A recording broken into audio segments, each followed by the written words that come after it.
Em nome do Pai, e do Filho, e do Espírito Santo. Amém. Naquele tempo, um escriba aproximou-se de Jesus e perguntou: qual é o primeiro de todos os mandamentos? Jesus respondeu: o primeiro é este: ouve, ó Israel, o Senhor nosso Deus é o único Senhor. Amarás o Senhor teu Deus de todo o teu coração, de toda a tua alma, de todo o teu entendimento e com toda a tua força.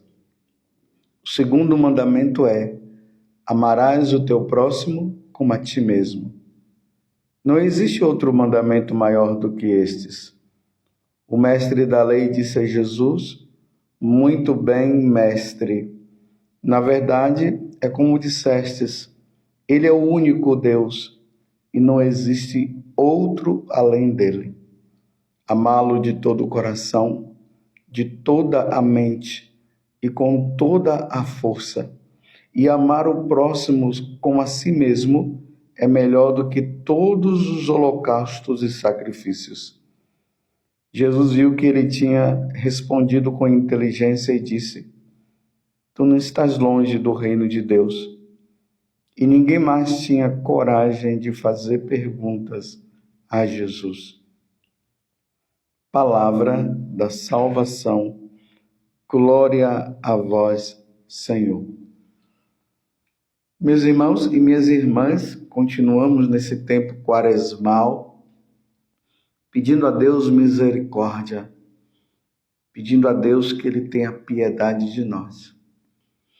Graças a Deus, Ele tem piedade e Ele tem misericórdia. Mas a questão está em nós. Nós é que precisamos mudar. Por isso estamos com as cinzas sobre a nossa cabeça, reconhecendo diante de Deus o quanto que nós somos pecadores. No Evangelho de hoje, de Marcos, capítulo 12, do versículo 28 até o 34, hoje vem essa pergunta que é feita através deste escriba. Qual é o primeiro de todos os mandamentos? Qual é o primeiro? Importante notar aqui que a resposta que nós devemos dar precisa ser a resposta certa.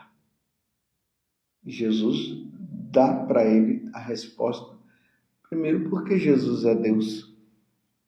Então Jesus responde: amarás o Senhor teu Deus de todo o teu coração, de toda a tua alma, de todo o teu entendimento e com toda a tua força. E o segundo, amarás o teu próximo como a ti mesmo. Esse primeiro mandamento, meus irmãos, no tempo de hoje, ele é importante para que nós tenhamos a compreensão certa de quem nós devemos adorar. Falar que adoramos a Deus é fácil. Qualquer religião que tiver, e ali dentro daquela religião tiver os seus súditos, os seus fiéis, e nós perguntarmos para qualquer um deles: quem é o seu Deus? Você ama o seu Deus? Eles vão dizer que eles amam a Deus. Mas a pergunta é dentro do que eu falei agora: quem é o seu Deus? Nós católicos precisamos tomar muito cuidado com esse referencial. O referencial é Deus. Mas a pergunta é: que Deus? Quem é esse Deus que você serve? Então, se você for olhar nas diversas religiões, Cada um vai, então, mostrar o Deus que eles acreditam, que eles creem. É só olhar lá no Egito, como eu sempre falo, tinha uma multidão de deuses, porque eles eram politeístas. Se nós formos olhar os gregos, os romanos, nós também vamos ver, eles eram politeístas. E ali eles tinham os seus diversos deuses. Um Deus para cada coisa. O Deus da fertilidade, o Deus da criação, o Deus do amor, o Deus do plantio, o Deus das águas e assim por diante. Então, notemos que na medida que eu fui falando, o Deus da fertilidade, o Deus da água, o Deus do ar, o Deus da terra, o Deus do fogo e assim por diante, nós vamos ver que essa referência que as religiões antigas tinham em relação aos deuses eram de criaturas. O Deus do fogo, o Deus sol, a deusa lua. A referência deles não estava justamente naquele que é o propulsor, que cria todas as coisas. É aquele que existia antes de todos os tempos. É esse Deus que nós cremos. É nesse Deus que nós adoramos. Aquele Deus que antes dele ninguém, ou melhor, antes dele nada existia. E depois dele as coisas passou a existir a partir dele. Esse é o referencial para todos nós. É esse Deus que nós cremos, que nós adoramos, que nós nos voltamos. É esse Deus que se revelou, ele se mostrou a Abraão, a Isaac e Jacó. É aquele Deus que se mostrou na sarça ardente a Moisés. Nós vimos isso no domingo do terceiro domingo da Quaresma, no domingo passado. Moisés que tinha subido ao monte e de repente ele viu lá uma sarça que estava queimando, não se consumia, e ali Deus falou para Moisés: eu sou o Deus de Abraão, o Deus de Isaac, o Deus de Jacó. Tire as sandálias, porque o lugar onde você está pisando agora é um lugar santo. E aí ele enviou Moisés para tirar o povo da escravidão do faraó. E como no Egito existiam muitos deuses, então Moisés falou para Deus: quando eu for diante do faraó, o que eu farei? Falarei para ele: qual o seu nome? Aí Deus disse: eu sou o que sou. Eu sou aquele que é, ou seja, aquele que sempre existiu. Vai lá e fala para o faraó que ele precisa libertar o meu povo. É esse Deus, meus irmãos, que nós adoramos. Está compreendendo? É o Deus que se revela. Os deuses dos pagãos não foi um Deus que se revelou, que se mostrou, que falou. Os deuses dos pagãos foram deuses criados por eles. Eles criaram aquele Deus. Eles achavam que aquilo ali, que a água era a deusa, e aí eles fizeram da água o Deus. Eles achavam que o ar era Deus e fizeram do ar o Deus. e assim por diante. Mas esses deuses nunca falaram, nunca se mostraram, nunca se apresentaram. Como na Sagrada Escritura vai dizer ali nos Salmos, é o Deus que tem boca, mas não fala, tem olhos, mas não vê, tem perna, mas não andam, tem mãos, mas não pegam, não seguram. São deuses da criação dos homens. O nosso não. O nosso, ele veio do céu. Ele sempre existiu. É importante perceber isso. Antes de que todas as coisas fossem criadas, ele já existia. Os deuses dos pagãos, eles surgiram a partir daqueles povos. E esses povos não foram criados por aqueles deuses. Foram os deuses que foram criados por aqueles povos. Compreendeu? Isso é muito importante para nós não entrarmos nas confusões existentes por aí. Porque se você perguntar para qualquer pessoa, ali menos um ateu, e você perguntar, você crê em Deus? Eles vão dizer, claro que eu creio em Deus. Mas você tem que perguntar que Deus. Aí você vai começar a perceber que o Deus que eles estão falando não é esse Deus que se revelou a Abraão, Isaque e Jacó, que fez passar o povo pelo mar vermelho a pé enxuto, que foi liberto do faraó, que quando eles estavam no deserto com sede, Deus deu água para eles. E quando eles estavam com fome, Deus os alimentou. É esse Deus que é o verdadeiro. E que depois ele se mostra mais ainda a nós. Porque agora, no primeiro momento, ele se revelou.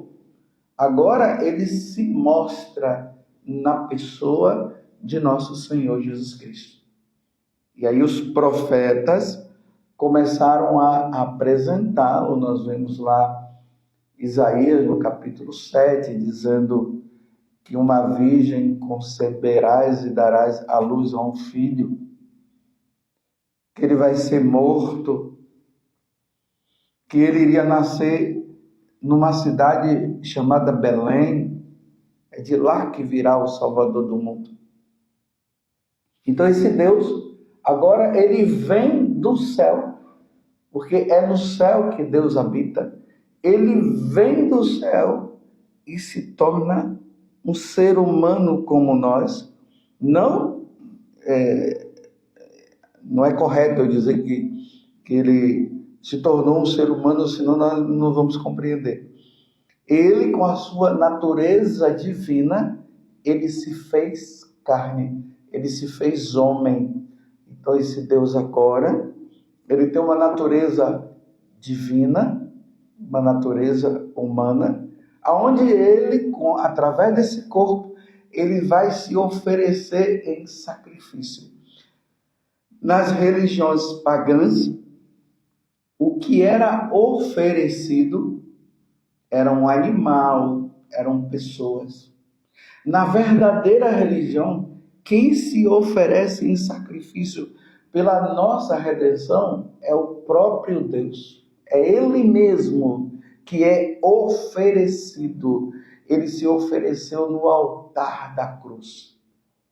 E ali ele nos redimiu, porque não é o sacrifício de animais e nem de seres humanos que iria redimir-nos dos pecados que nós havíamos cometido. Teria que ser o próprio Deus morrendo por nós. Por isso que João Batista fala, eis o Cordeiro de Deus que tira o pecado do mundo. É na pessoa de Jesus que nós somos salvos. E aí, quando Jesus vem, ele nos apresenta o Pai, que os judeus já acreditavam, mas os judeus ainda não sabiam que existia uma segunda pessoa. E aí Jesus, ele se apresenta como essa segunda pessoa da Santíssima Trindade, e depois Jesus apresenta a terceira pessoa, que é o Espírito Santo.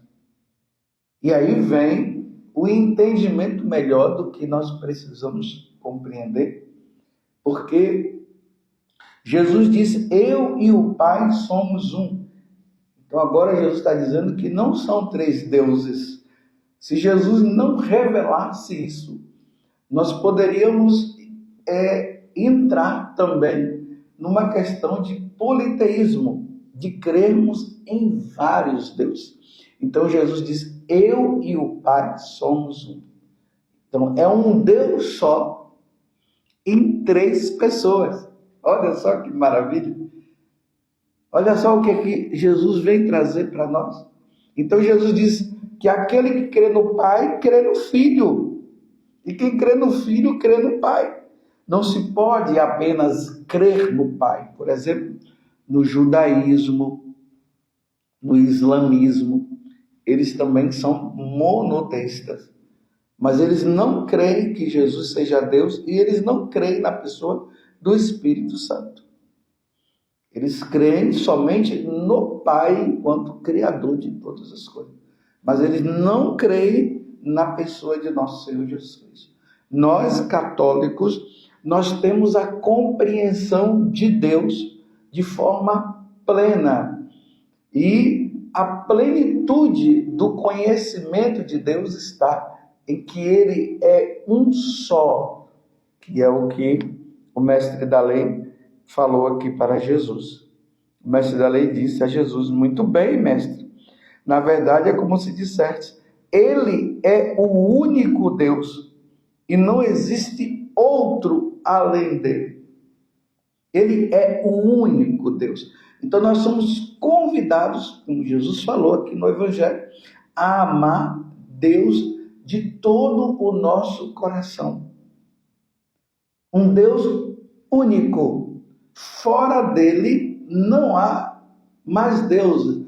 Existem deuses da criação do homem, mas que não são deuses. Você está entendendo? Eles não são deuses. São coisas da criação desses povos. Porque fora desse Deus que nós cremos, não há outros deuses. Não há outro Deus. E esse Deus, ele é único. Eu estou repetindo, porque precisa cada vez mais isso ficar claro para nós. É um único Deus em três pessoas. E quem revelou isso? A segunda pessoa da Santíssima Trindade veio nos mostrar que ele veio do céu, que todas as coisas foram criadas por ele e para ele. Nós vemos ali no Evangelho de São João, no capítulo 1, por ele e para ele. E depois ele fala do Paráclito que ele iria enviar para que nós não ficássemos órfãos quando ele voltasse para a casa do Pai. Aí está agora o mistério da Santíssima Trindade, que nós vimos ali no batismo de Jesus. Quando Jesus foi batizado, o que foi que aconteceu? Jesus é a segunda pessoa da Santíssima Trindade, estava ali. Depois ouviu-se uma voz do céu: este é meu filho bem amado. E ali o Espírito Santo, a terceira pessoa da Santíssima Trindade, veio em forma de pomba sobre Jesus. Mas a terceira pessoa da Santíssima Trindade não é uma pomba, veio em forma de pomba. Ali naquele momento, aí João Batista, ele testemunha dizendo que ele viu. Ele ouviu a voz do Pai, viu o Espírito Santo vir sobre Jesus, e Jesus que estava ali em frente a ele. É esse Deus que nós devemos amar. Por isso que depois que Jesus se mostra, ele fala do Pai, ele mostra o Espírito Santo, ele diz que o Espírito Santo viria sobre os apóstolos e veio no dia de Pentecostes.